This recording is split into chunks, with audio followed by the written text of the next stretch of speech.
오늘 본문을 가지고 굳건하게 서서라는 제목으로 말씀을 나누도록 하겠습니다. 지난주 우리는 재림 전에 일어나게 될 일들에 대해서 말씀을 나눴습니다. 주님이 오시기 전에 나타나는 현상들 가운데 몇 가지가 있는데 그 중에 하나는 믿었던 자들이, 믿음에 있던 자들이 하나님을 떠나는 배교가 일어난다는 것이죠.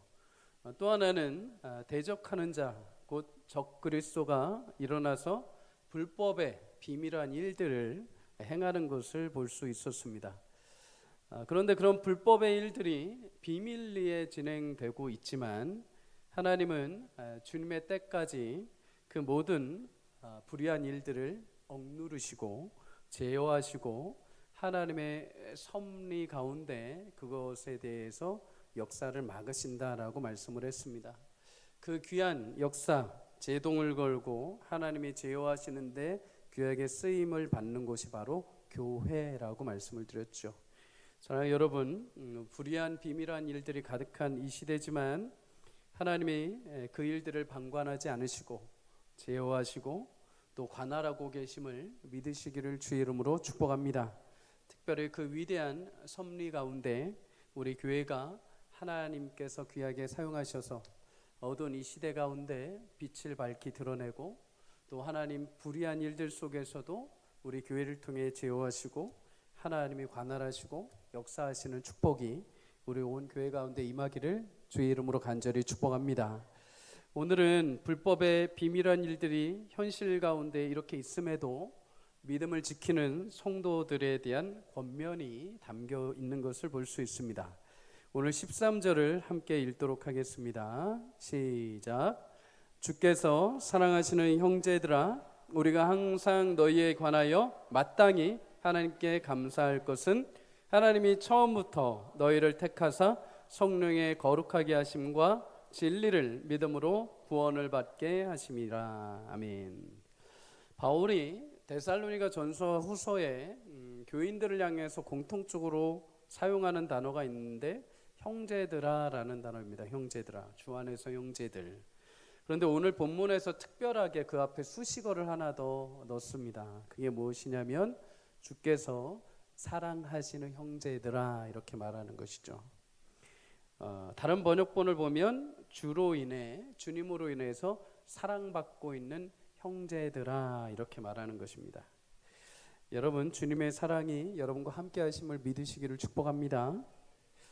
어려서부터 사랑을 받고 자란 사람과 그러지 못한 사람, 사랑을 받은 사람, 사랑을 받지 못하고 자란 사람하고 차이가 있다고 하죠. 흔히 사랑받지 못하고 자란 사람이 가지고 있는 내적인 문제는 정서적인 결핍이라고 합니다. 심리학자들은 정서적 결핍이 있는 이 사람들에 대한 특징이 몇 가지 있는데 몇 가지 이렇게 정리를 합니다. 의심이 많다고 합니다. 의심. 사랑을 받지 못했기 때문에 누군가가 내게 잘해주면 의심을 한다는 거죠. 저 사람이 어떤 의도가 있지 않나, 저 사람이 어떤 계획이 있어서 나한테 저렇게 잘해주는 거 아닌가. 두 번째는 예민하고 굉장히 부정적이라고 합니다. 작은 것에도 예민하고 특별히 사랑하는 일에 굉장히 비관적이라고 합니다. 그 사랑해서 뭐하냐, 그렇게 사랑해서 남 도와준다고 해서 무슨 일이 일어나냐. 본인이 받고 자라보질 못했기 때문에 사랑의 그 위력을 모르는 거죠. 세 번째는 자기 마음 표현이 서툴다고 합니다. 사랑을 받아보지 못해서 사랑을 하는 법, 사랑을 표현하는 것이 굉장히 어색한 것이죠. 네 번째, 애정결핍이 많다고 합니다. 과하게 자신에 대해서 그래서 관심을 가져주길 바라고 사랑해 주기를 바란다는 거죠. 어려서부터 사랑을 못 받아서 그 공허함 때문에 많은 사람에게 사랑을 받아야 되는 그런 욕심들이 있는 겁니다. 마지막으로 자존감이 굉장히 낮다고 합니다. 스스로를 소중히 여기는 법을 배우지 못했기 때문에 누가 말을 하거나 표현을 하면 그게 도전이고 상처로 다가온다는 거죠. 그래서 마음의 가시로 그거를 가둔다는 겁니다. 여러분, 이렇게 사랑을 받지 못하고 자란 사람들은 마음에 어떤 마음이 대부분 있냐면 나는 사랑을 받을 수 없는 존재, 나는 사랑하고는 거리가 먼 존재로 살아간다는 거죠. 그래서 이런 마음을 가진 사람들이 한때 교회에 왔을 때 굉장히 그 마음을 위로하고 마음에 그 상처를 보듬어 안아줬던 찬양이 있습니다. 1997년에 이민섭 목사님이 작곡한 당신은 사랑받기 위해 태어난 사람. 이 곡이 굉장히 심플합니다. 그죠? 당신은 사랑받기 위해 태어난 사람입니다. 지금도 그 사랑 받고 있습니다. 어떻게 보면 당연한 것일 수도 있는데 인생에 있어서 단 한 번도 너는 사랑받을 만한 자격이 있는, 너는 사랑받기 위해 태어난 존재야, 그리고 너를 너무 사랑해 라는 단어를 한 번도 들어보지 못한 사람에게는 이게 굉장히 큰 충격으로 다가온 거죠. 늘 언제나 자신에 대해서 비관하고 부정적이던 사람들이 이 찬양을 통해서 그 순간에 나는 사랑받을 만한 가치가 있는 존재고 사랑받기 위해 태어난 존재이구나 라면서 위로를 얻고 사랑을 경험을 한 것입니다. 여러분, 주께서 여러분을 사랑하심을 믿으시기를 주의 이름으로 축복합니다. 물론 누군가가 우리를 향해서 주님이 당신을 사랑할 조건이 있습니까? 라고 물어본다면 사실 조건이나 자격은 없습니다. 내가 이만큼 뭐를 해서 하나님이 나를 사랑하실 수밖에 없어요 라고 말할 수 있는 자격과 조건을 이야기할 사람은 한 명도 없습니다. 그러나 우리에게는 하나님 사랑받을 수 있는 근거가 있습니다. 바로 예수 그리스도이십니다. 나에게 조건을 찾는다면 사랑받을 조건은 하나도 없지만 하나님이 예수님을 보내주실 정도로 사랑하신다는 근거는 우리 가운데 있죠. 그의 영광스러운 아들의 자리로 우리를 불러주시기 위해 예수님을 내어주신 사랑. 그래서 로마서 8장 39절은 우리 주 그리스도 안에 있는 하나님의 사랑에서 누구도 그 사랑을 끊을 수 없다라고 말씀을 합니다. 여러분, 오늘 사도 바울이 데살로니가 교인들을 축복한 것처럼 축복합니다. 주께서 사랑하시는 형제들, 우리 자매들, 주님이 그 사랑으로 택정하시고 예정하신 대로 끝까지 여러분을 구원에 이르는 축복을 주실 줄 믿습니다. 주님이 사랑하신 그 사랑이 오늘 이 밤에 가득 다시 회복되고 또 다시 하나님의 사랑 가운데 위로가 넘치는 시간이 되시기를 주의 이름으로 축복합니다. 바울은 그런 데살로니가 교인들을 보면서 감사하다라고 고백을 하죠. 감사할 이유가 있다는 것은 여러분 참 행복한 일입니다. 그죠? 그런데 세상 사람들은 감사할 이유와 조건을 다른 데서 찾습니다. 물건이 내게 주어지면, 또 어떤 결과가 내게 따라오면, 또 내게 누군가가 무엇을 베풀어주면 감사하죠. 그런데 교회는 그런 것보다도 영혼들을 하나님이 보내주시고 영혼들이 건강하게 하나님 안에 자라고 성장하는 것을 보면서 서로가 더 감사할 수 있어야 됩니다. 교회는 주께 구원받은 백성이 늘어갈 때, 그리고 그 영혼들이 흔들리지 않고 굳건하게 믿음의 길을 걸어가는 모습을 볼 때 더욱더 감사가 충만하게 넘쳐야 될 줄 믿습니다. 오늘 사도 바울은 다른 것에 대해서 감사하지 않고 너희가 믿음 안에서 굳건하게 살아가고 너희를 구원하신 하나님이 너희를 굳세게 세워주시는 그 은혜가 너무나 크고 감격스러워서 내가 감사한다라고 고백을 합니다. 여러분, 부모님들 자신의 믿음의 자녀를 보면서 주께 감사가 넘치기를 주의 이름으로 축복합니다. 물론 자녀들이 성적도 잘 나오고 시험도 잘 보고 취직도 잘 된다면 그것 또한 감사할 이유가 되겠죠. 그러나 우리 자녀가 평생 동안 주님을 떠나지 않고 주님을 알고 믿고 신앙생활을 잘하는 것을 특별히 더 감사할 수 있기를 주의 이름으로 축복합니다. 또한 교회에 믿음의 동역자들이 있어서 여러분 감사할 수 있기를 축복합니다. 믿음을 가진 남편이 있어서, 아내가 있어서, 또 믿음의 귀한 선배 집사님, 권사님, 장로님들이 계셔서, 또 든든한 성도님들이 계셔서 여러분들 언제나 기뻐하고 감사할 수 있기를 축복합니다. 우리 믿음의 청년들이 있어서 여러분 감사할 수 있기를 축복합니다. 곳곳에 예배를 위해서 또 교회를 위해서 섬기는, 이름도 없이 빛도 없이 섬기는 우리 청지기들이 있어서 함께 하나님 나라를 세워갈 수 있어서 감사할 수 있기를 바랍니다. 그렇게 교회는 어떤 것보다도 믿음의 영혼들을 보면서 감사할 수 있는 곳이 되어야 됩니다. 영혼들을 통해서 서로 감사가 넘칠 수 있기를 주의 이름으로 간절히 소망합니다. 구체적으로 오늘 성경에서 성도가 크게 감사할 수 있는 이유가 두 가지 있다라고 말씀을 하죠. 첫 번째는 하나님이 우리를 처음부터 택하시고 성령으로 거룩하게 하셨기 때문에 우리는 감사할 수 있는 줄 믿습니다. 오늘 13절 중반절에 이렇게 말합니다. 하나님이 처음부터 너희를 택하사 성령으로 거룩하게 하셨다. 14절에는 우리의 복음으로 너희를 부르셨다. 이렇게 말씀하죠. 데살로니가 교인들은 원래 이방인들입니다. 구원의 울타리 밖에 있던 존재들.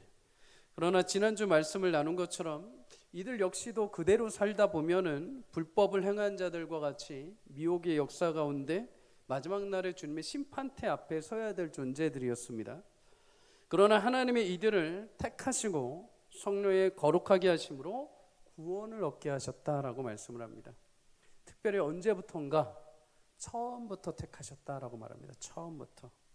하나님이 구원의 섭리와 역사를 이루시는데 갑자기 어느 순간 즉흥적으로 하시는 것이 아니라 하나님이 이전에 태초에 모든 것을 창조하시 이전부터 우리를 택하시고 하나님의 자녀가 되는 축복을 주신 줄 믿습니다. 에베소서 1장 4절에 말하는데 창세 전에 그리스도 안에서 우리를 택하셨다 이렇게 말씀합니다. 그래서 구원받은 성도는 우리의 믿음 자체도 놀라운 하나님의 신비이지만 구원 자체가 놀라운 하나님의 선물이라고 말합니다. 남들은 믿으라고 해도 믿어지진 않고 믿기도 굉장히 힘들어함에도 불구하고 나는 어려서부터 예수님을 믿고 어른이 되어서 구원의 소식을 들었을 때 그게 아무런 거리낌 없이 자연스럽게 믿어지고 교회에 나오고 신앙생활을 했다는 것 자체가 하나님이 특별히 나를 태초부터 예정하셔서 복음을 듣게 하시고 구원의 자녀로 삼아주신 줄 믿습니다. 요한복음 6장 65절에 보면 예수님은 하나님이 자신에게 오게 하지 않으면 누구도 주님 앞에 올 수 없다라고 말씀하십니다.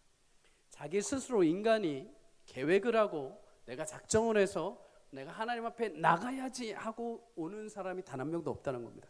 그럴 수도 없고 그럴 능력도 없다는 거죠. 그러나 주님 앞에 나오는 자녀들은 하나님이 예정하시고 하나님의 손길을 따라 예수 그리스도 앞으로 나오게 된다는 것입니다. 여러분, 하나님이 처음부터 나를 예비하시고 구원받은 자녀로 불러주셨음을 믿으시기를 축복합니다. 그런데 그렇게 주의 자녀가 된 자들에게 하나님이 하시는 일 가운데 하나가 성령으로 거룩하게 하시는 일이라고 말합니다. 거룩하게 하신다, 구별되게 하신다는 거죠. 거룩과 구별은 하나님의 성품이기도 하지만 동시에 거룩하신 하나님을 만나기 위해 그 앞에 나를 대신하여 드리기 위한 제물의 전제 조건이 되기도 합니다. 구약의 제사법에 보면 하나님을 내가 만나고 싶다고 해서 성소에 내가 내 마음대로 들어갈 수 없죠. 내가 내 마음대로 성소의 문을 열고 내가 마음대로 막 제사를 할 수가 있는 게 아니죠. 레위기 제사법을 보면 하나님이 나 대신해서 흠없는 수것, 거룩하게 준비된 제물을 가지고 나와서 하나님께 바치게 했습니다. 하나님께 그렇게 준비하여 바친 것은 단순히 한 동물이 아니라 단순히 한 동물이 짐승이 피를 흘리고 죽는 것을 넘어서 하나님과 나와 가로막고 있는 죄의 담을 하나님의 말씀에 순종하여 거룩한 제물을 드림으로 내가 주께 나아가 주를 만날 수 있는 임시적인 문을 하나님이 열어주신 것입니다. 그리고 이제 신약에 와서는 하나님은 예수님을 통해서 그 길을 한 번이 아니라 완전히 영원히 활짝 열어주셨습니다. 거룩한 희생제물이 되신 예수님의 죽으심을 통해 하나님은 이제 더 이상 반복되는 희생제물이 필요 없이 우리 스스로가 예수님의 그 피를 넘어 하나님 앞에 나오고 하나님을 만날 수 있는 영생의 길을 열어주신 줄 믿습니다. 하나님은 우리를 거룩하게 받아주시는 방법은 그래서 예수님의 십자가 죽으심과 보혈의 은혜를 믿는 자를 통해 주님은 우리가 그 십자가를 넘어 하나님을 만날 수 있는 축복을 주셨습니다. 예수님을 믿음으로 성령께서 이제 내 안에 임재하시기 시작을 합니다. 근데 성령께서 우리 안에 임재하셔서 무엇을 하시느냐? 우리를 거룩하게 하신다라고 말합니다. 새롭게 하시는 것이죠. 그래서 로마서 12장 1절은 우리 몸을 하나님이 기뻐하시는 거룩한 산 제물이 되게 하셨다라고 말합니다. 신기하죠? 놀라운 비밀입니다. 여러분, 우리가 하나님 앞에 나갈 때 우리는 거룩할 수 있는 존재가 아닙니다. 아무리 예수님이 죽으셨다 하더라도 여러분과 제가 하나님 앞에 나올 때 여전히 우리 안에 있는 죄의 더러움과 육체의 소욕들이 여전히 남아있죠. 근데 놀라운 게 무엇이냐? 예수님이 하나님 앞에 십자가에서 죽으실 때 하나님 앞에 가장 아름다운 거룩한 산제물로 바쳐드리게 됩니다. 그리고 우리는 그 예수님을 믿음으로 인하여서 성령께서 이제 우리의 힘과 노력이 아니라 예수 믿는 모든 자들로 하여금 하나님 앞에 나도 거룩한 제물이 되게 해주셨습니다. 그 전까지는 흠 많고 더러움이 있어서 하나님 앞에 나갈 수 없는 존재였는데 예수님의 그 피 묻은 손으로 우리 가운데 안수해 주시고 성령께서 예수 믿는 자들에게 임하여 주셔서 우리를 거룩하게 하심으로 이제 내가 주님을 믿음으로 하나님 앞에 보좌 앞에 나올 수 있는 은혜를 베풀어 주신 것입니다. 하나님의 의와 평강과 거룩함으로 예수님을 통해서 새 옷을 입혀주신 거죠. 성령께서 우리 가운데 그래서 임하셔서 역사하시는 것은 이제 너는 하나님의 의로운 백성이 되었다라는 것을 계속 우리 가운데 알려주시고 우리가 주님 앞에 나올 수 있는 용기를 주시는 것입니다. 성령 우리 안에서 구원의 선물로 임재하셔서 그래서 늘 함께 하시며 동행하시며 성도의 삶을 이끌어 가십니다. 에베소 1장 30절에 보면 구원의 복음을 듣고 그 안에 또한 믿어 약속의 성령을 우리가 인침을 받았다라고 하죠. 성령 우리 안에서 하나님이 우리를 구원하신 목적을 이루시고 적용하시는 역할을 하십니다. 성령이 함께 하심으로 성령의 말씀을 듣고 성령의 인도하심을 따라 살며 하나님의 백성으로서의 거룩하게 구별된 삶을 하나님이 우리가 살게 도와주시는 것이죠. 로마서 8장 14절에 하나님의 영으로 인도함을 받는 사람은 곧 하나님의 아들이라 라고 말씀을 합니다. 사랑하는 여러분, 예수님 믿기 전까지 우리는 육체를 따라 세상적인 탐욕과 혈기로 살던 자들입니다. 그러나 예수님 믿고 자신의 자아와 혈기를 십자가에 못 박고 이제 내가 예수님과 함께 죽고 예수님이 내 안에 사시는 놀라운 은혜와 역사를 경험한 사람들을 교회 성도라고 이야기를 합니다. 이런 구원받은 성도의 축복이 오늘 이 자리 가운데 계신 모든 성도님들에게 다시 확신으로 찾아올 수 있기를 주의 이름으로 축복합니다. 갈라디아서 5장에 보면 성령을 따라 행할 때 육체의 욕심을 이루지 않는다라고 말합니다. 육체의 욕심과 성령을 따라 살아가는 것은 충돌을 하게 되어 있습니다. 육체의 소욕은 성령을 거스리고 성령은 육체의 소욕을 거스르기 때문이라고 성경이 말합니다. 둘 중에 하나만 자리하게 되는 것이죠. 우리가 예전에는 육체의 소욕을 따르던 사람들입니다. 육체에 사로잡혀 육체의 열매를 맺는 자들. 갈라디아서 5장에 보면 그 육체의 열매가 무엇이냐? 음행과 더러운 것과 호색과 우상 숭배와 주술과 원수 맺는 것과 분쟁과 시기와 분냄과 당짓는 것과 분열과 이단과 투기와 술 취함과 방탕함이었다.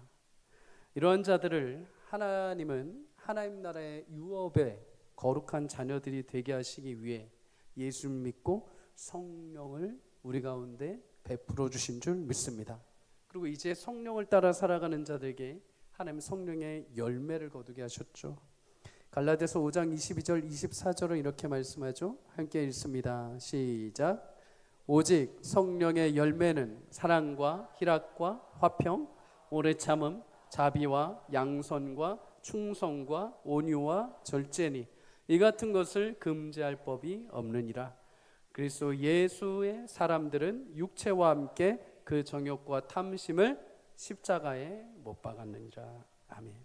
여러분, 이 시간 예수님이 죽으신 뿐만 아니라 예수님의 그 죽으심의 십자가에 나의 육체와 나의 정욕과 탐심과 나의 서슬퍼런 자아가 십자가에 못 박히는 은혜가 있기를 주의 이름으로 축복합니다.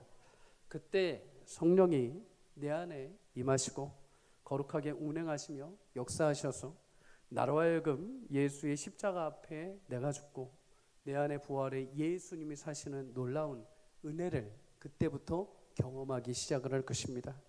그래서 우리는 예수님을 믿을 때 그때야 이제 거듭났다, 다시 태어났다라고 말을 하는 것이죠. 예수를 믿고 물로 우리는 죄사함의 세례를 받습니다. 교회에서도 그렇죠. 학습을 받고 입교하고 세례할 때 물로 죄사함을 받습니다. 목사들이 물로 세례를 주는 건 절대 구원의 징표가 아닙니다. 물로 세례를 주는 건 이제 예수 그리스도와 함께 주님께서 우리의 모든 죄를 사하셨습니다. 그리고 더불어 그 순간에 하나님께서 성령으로 여러분의 심령 가운데 인쳐주시는 거죠. 모든 죄를 예수님이 십자가에서 다 도말하시고 이제 너는 성령을 받은 하나님의 자녀가 되었다 하면서 하나님의 자녀로 새롭게 태어나는 순간이 세례를 받는 순간입니다. 여러분에게는 그 모든 시간이 지나온 줄 믿습니다. 성령의 택함을 받은 성도들, 이제 하나님은 영원히 그 심령 가운데 떠나지 아니하시고 동행하시며 하나님의 자녀로 영광스러운 열매를 거두게 하시는 줄 믿습니다. 성령의 인도하심을 따라 거룩하게 하심을 따라 매일 삶 가운데 풍성한 하나님의 거룩한 성령의 열매를 거두는 저와 여러분이 되시기를 주의 이름으로 간절히 축복합니다. 두 번째, 성도가 감사할 수 있는 이유는 진리를 믿음으로 구원을 받았기 때문입니다. 성도는 진리이신 예수님을 믿음으로 구원을 받은 줄 믿습니다. 멸망받는 자들은 진리를 거부한다라고 지난주에 말씀드렸죠. 거부하고 불법한 자들은 하나님의 심판에 이르지만 진리를 믿고 믿는 주의 자녀들은 구원의 길에 이르게 됩니다. 믿는다고 해서 여러분 아무거나 믿으시면 안 됩니다. 아무거나 막 보고 막 들으면서 믿으시면 안 되죠.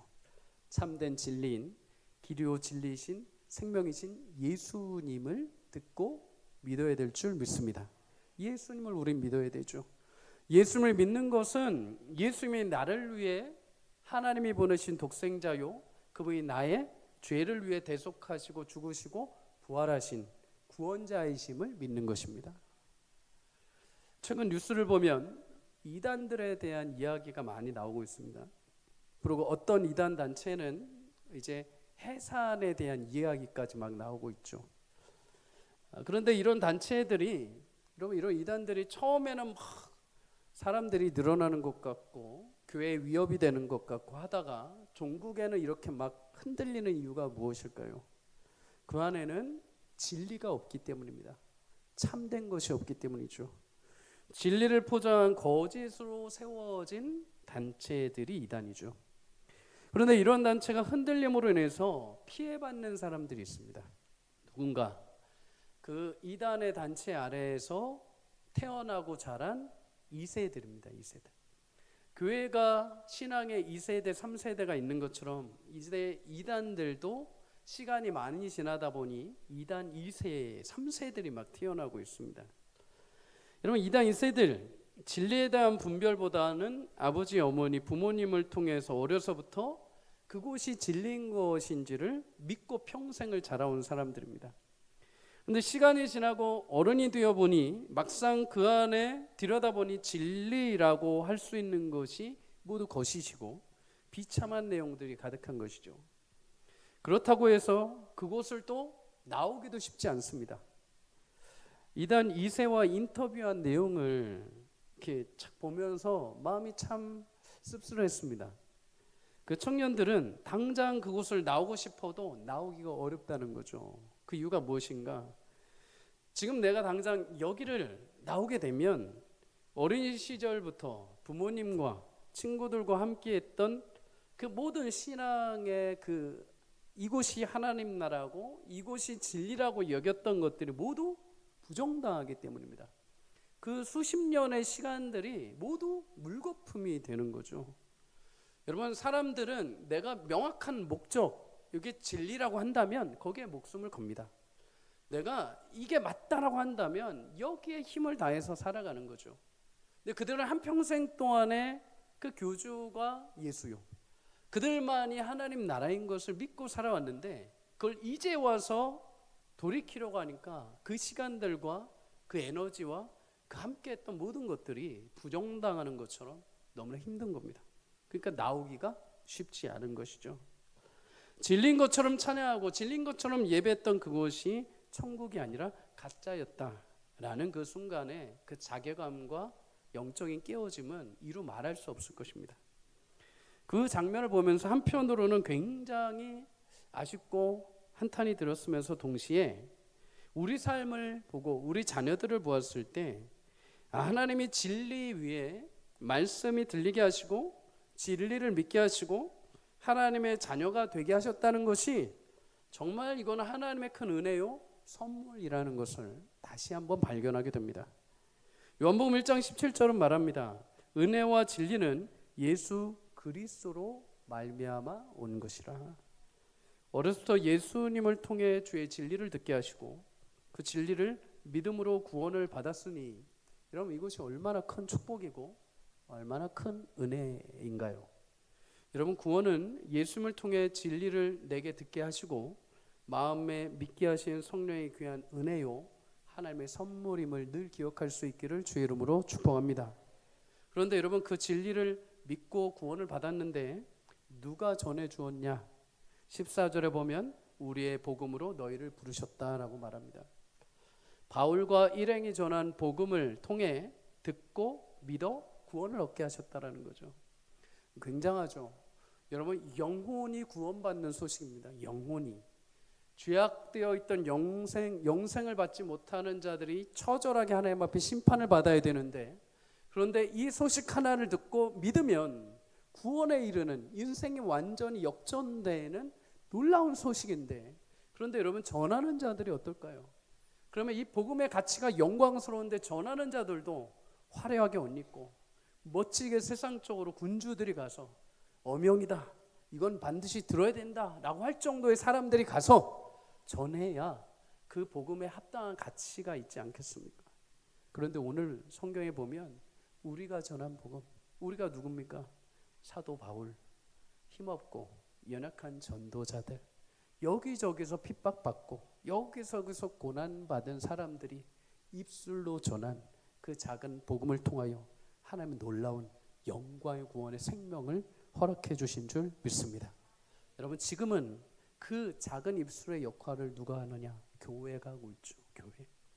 여러분 교회는 마땅히 하나님의 복음을 증거하고 이 놀라운 구원의 소식을 전파해서 영혼들을 주께 돌아오게 하는 하나님의 귀한 파수꾼 역할을 하도록 세우신 곳인 줄 믿습니다. 그래서 교회는 작지만 전도팀을 통해서 복음을 증거하죠. 그러나 전도팀만의 사명은 아닙니다. 누구라도 하나님이 마음을 주실 때 용기를 주실 때 복음을 전한다면 하나님 작은 입술을 통해서도 흘러나오는 그 진리의 말씀이 힘이 있어 데살로니가 교인들에게 믿음을 주고 구원을 허락해 주셨던 것처럼 여러분의 입술에서 작은 입술을 통해 전달되는 그 복음의 놀라운 은혜가 여러분 삶을 통하여 수많은 영혼들을 주께 돌아오게 하는 축복의 통로가 되게 하실 줄 믿습니다. 로마서 10장 14절은 말합니다. 그런즉 그들이 믿지 아니하는 일을 어찌 부르리요 듣지도 못한 일을 어찌 믿으리요 전파하는 자가 없이 어찌 들으리요. 하나님 복음의 문을 항상 전파자들을 통해서 열어주셨습니다. 꿈과 환상으로 어떤 신비한 것으로가 아니라 반드시 입술로 전파되는 복음 예수 그리스도에 대한 증거를 통해서 반드시 그 영혼들을 구원에 이르게 하셨습니다. 물론 여러분 신비한 사건으로 교회에 나오시는 분들이 있습니다. 신비하게 갑자기 길을 지나다가 너 이 교회에 들어가 봐라 이렇게 해서 오시는 분들도 있고 막 뭔가 안 좋은 일들이 있는데 갑자기 꿈에서 전혀 한 번도 보지 못한 분이 나와서 교회 가라. 나중에 교회 보니까 그분이 예수님이시기도 하고 정말 신비한 일들이 있을 수 있죠. 그런데 그런 신비한 경험이 나를 구원에 이르게 하는 것이 아니라 하나님이신 말씀의 진리이신 예수님을 믿어 구원의 자유를 얻게 되는 줄 믿습니다. 사랑하는 여러분, 주의 진리를 사모하며 진리를 전파하는 교회, 진리를 전파하는 우리 삶이 될 수 있기를 주의 이름으로 축복합니다. 디모데전서 3장 15절은 말씀합니다. 이 집은 살아계신 하나님의 교회요 진리의 기둥과 터이다. 이것처럼 교회를 멋지게 수식하는 말은 없을 것 같습니다. 항상 성경을 보다 보면 교회 표, 교회의 어떤 미래의 도전적인 말들 이런 것들을 막 생각하다가 항상 디모데전서 3장 15절을 딱 읽으면 이것만큼 교회를 가장 멋지고 영광스럽게 표현한 거는 이 세상에 없는 것 같습니다. 이 집은 살아계신 하나님의 교회요 진리의 기둥과 터니라. 이 교회는 하나님의 살아계신 집, 집이라는 거 홈입니다. 홈. 텐트가 아니라 홈. 집이라는 것은 여러분 거하면은 움직이지 않는 거죠. 텐트는 움직이는 겁니다. 광야 이스라엘 백성들이 40년 동안 움직였던 건 텐트였죠. 그런데 이제 하나님의 교회를 집으로 삼아 주셨다. 더 이상 흔들리지 않고 움직이지 않고 요동치지 않고 하나님과 함께 거하는 집으로 삼아 주셨습니다. 그런데 그 교회가 진리의 기둥과 터이다라고 말씀합니다. 세상의 그 모든 진리가 사라지고 세상의 그 모든 억압과 눈물과 아쉬움과 세상의 모든 거짓들이 난무한다 하더라도 유일하게 세상에서 참된 진리와 길을 발견할 수 있는 곳, 하나님이 복음을 유일하게 심어주신 곳이 바로 교회요 성도인 줄 믿습니다. 여러분, 우리 교회가 진리로 참 자유함을 얻는 교회가 되기를 주의 이름으로 축복합니다. 요한복음 3장 21절은 말합니다. 진리를 따르는 자는 빛으로 오나니 이는 그 행위가 하나님 안에 행한 것임을 나타내게 하려 함이라. 아멘. 진리 안에 참된 자유가 있는 줄 믿습니다. 진리를 따라 살 때 여러분 빛 가운데 거하게 됩니다. 진리를 따라 살며 진리의 놀라운 증거의 삶과 열매를 거두는 저와 여러분이 되시기를 주의 이름으로 축복합니다. 마지막으로 바울은 그렇게 성도로 부름받은 데살로니가 교인들에게 마지막 당부를 하나 합니다. 15절을 함께 읽습니다. 시작. 그러므로 형제들아 굳건하게 서서 말로나 우리의 편지로 가르침을 받은 전통을 지키라. 아멘. 바울의 편지하던 시기는 정치적으로, 사회적으로, 경제적으로 굉장히 불안했던 시기입니다.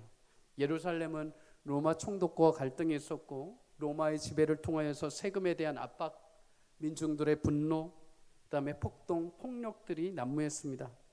경제적으로 예루살렘 성도들은 극심한 가난에 휩싸이기도 했죠.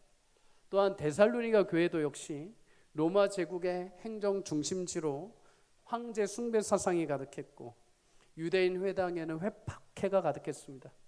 교회 내부적으로는 예수님의 재림에 대해서 엉뚱한 이야기들이 오가면서 오해를 불러일으키고 신앙의 혼란을 가중시키던 시기였습니다. 가만히 있어도 여기저기서 신앙을 흔들게 만드는 일이 막 여러 일들이 일어난 것입니다. 그런데 여러분 지금도 그렇죠. 우리가 믿음이 없어서 믿음이 약해서 흔들리는 것이 아니라 요즘의 신앙과 믿음을 흔드는 사단의 수법은 굉장히 다양하고 굉장히 교묘해졌습니다. 예전에는 사단이 성도들 시험할 때 해봐야 크게 두 가지였습니다. 하나는 가정의 문제, 가정의 남편과 믿지 않는 시부모의 어떤 핍박, 또 하나는 먹고 사는 문제입니다. 전쟁 이후에 70년, 80년대에 하루하루 살기가 힘들 때 하나님 나라의 소망을 들고 하나님이 내 모든 건 아시죠 하면서 그거 하루하루 살아가는데 용기를 주신 분이 하나님. 그 두 가지 핍박을 면하기 위해서 최선을 다해 신앙을 이어갔던 우리 믿음의 선조들이 있죠. 그런데 지금은 이제는 너무 다양합니다. 이제는 단순히 먹고 사는 문제를 넘어서 수많은 일들, 5만 가지 일들로 우리 가운데 핍박으로 찾아옵니다. 요즘에 여러분 AI가 굉장히 많이 발달을 했죠. 그와 동시에 문제점이 생기기 시작했습니다. 그게 뭐냐? 거짓 사진, 가짜 영상들이 이제 페이크 뉴스라고 하죠. 나오기 시작을 했습니다. 며칠 전에 뉴스를 보니까 유명인들이 분명히 나왔습니다. 근데 유명인들이 나왔는데 유명인들이 광고를 하는데 뭘 광고를 하냐면 유명인들이 나와서 온라인 도박에 대해서 광고를 하는 겁니다. 그리고 투자하는 거에 대해서 광고를 하는 거죠. 처음에 저 사람이 왜 저런 광고를 할까 이렇게 했는데 나중에 자세히 보니까는 뭐다 AI가 만들어낸 가짜 영상으로 만들어진 광고라는 거죠. 여러분 사단도 얼마든지 이 시대에 우리 가운데 그런 방법으로 찾아옵니다. 이제는 뭐가 진리고 뭐가 거짓인지 모를 정도로 분간이 안 될 정도로 굉장한 발전을 가지고 우리 가운데 찾아오죠.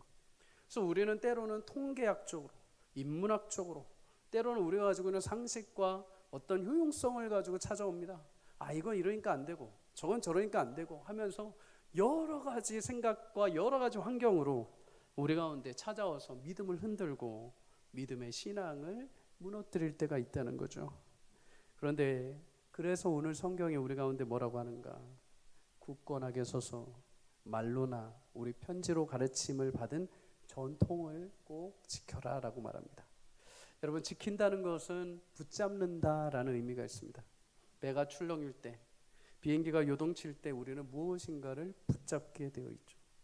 저도 종종 한 번씩 붙잡을 때가 있습니다. 아내가 이렇게 차를 몰 때 저는 옆에 있던 손잡이를 이렇게 붙잡습니다. 물론 운전 잘합니다. 근데 뭔가라도 붙잡아야죠. 마음의 위안을 얻죠. 여러분, 흔들릴 때, 어떤 일이 찾아올 때 우리는 붙잡고 의지할 게 반드시 필요합니다. 바울은 우리 성도들의 신앙에 있어서 우리 반드시 붙잡아야 할 게 있어야 된다고 말합니다. 그게 무엇이냐? 너희가 전한 말과 편지, 그리고 전통이라고 합니다.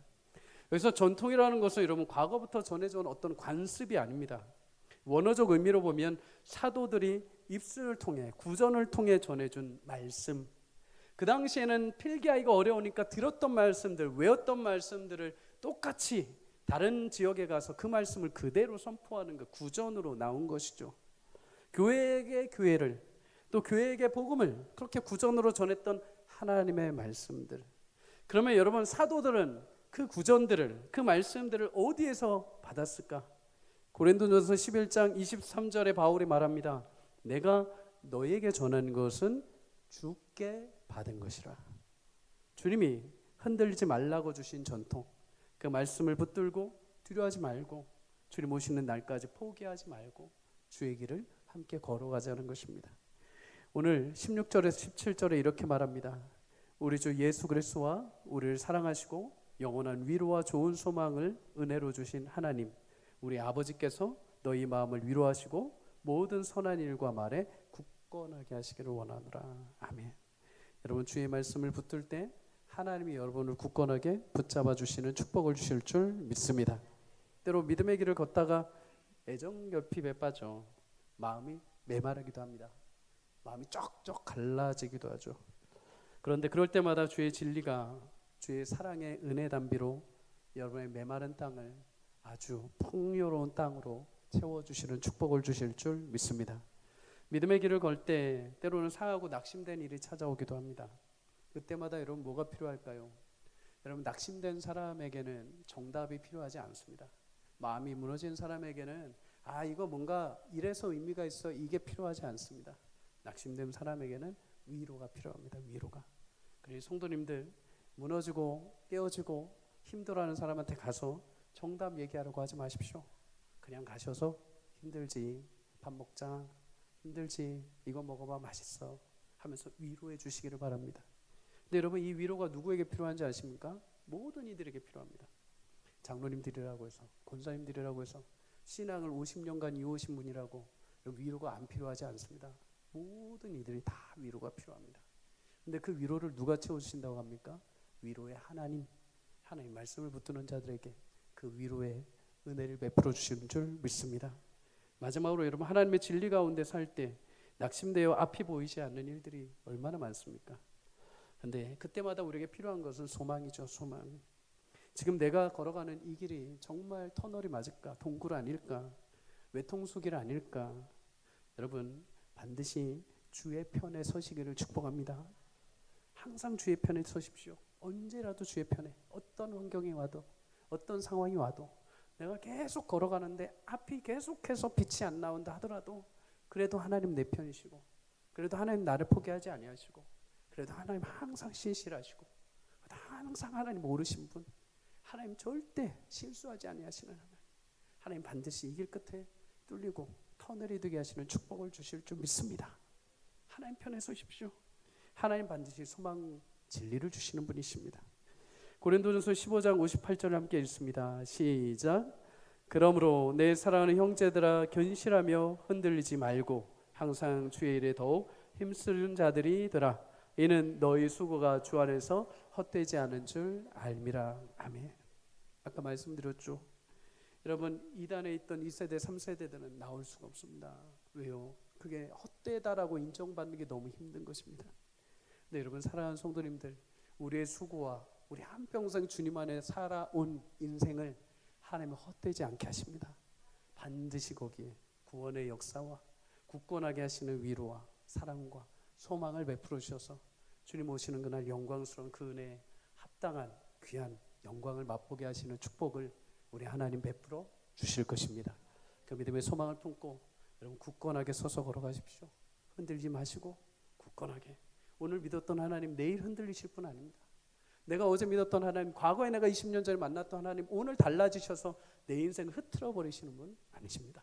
신실하신 분, 5,000년 전에 2,000년 전에 이스라엘 백성들 인도하실 때처럼 이전에 영원 전에 그 모든 것을 창조하시며 모든 것을 보기에 좋았다라고 말씀하셨던 그 하나님, 하나님의 형상과 모양으로 창조하셔서 우리에게 복 주셨던 그 하나님, 지금도 똑같이 그 영원하신 약속의 말씀을 따라 예수님을 통해 구원받은 자녀들 하나님 복 주시고 내가 보기 좋았노라 라고 말씀하신 그 영광의 처음에 만드셨던 그 아름다운 창조를 새롭게 하시고 그것을 완성해 내실 줄 믿습니다.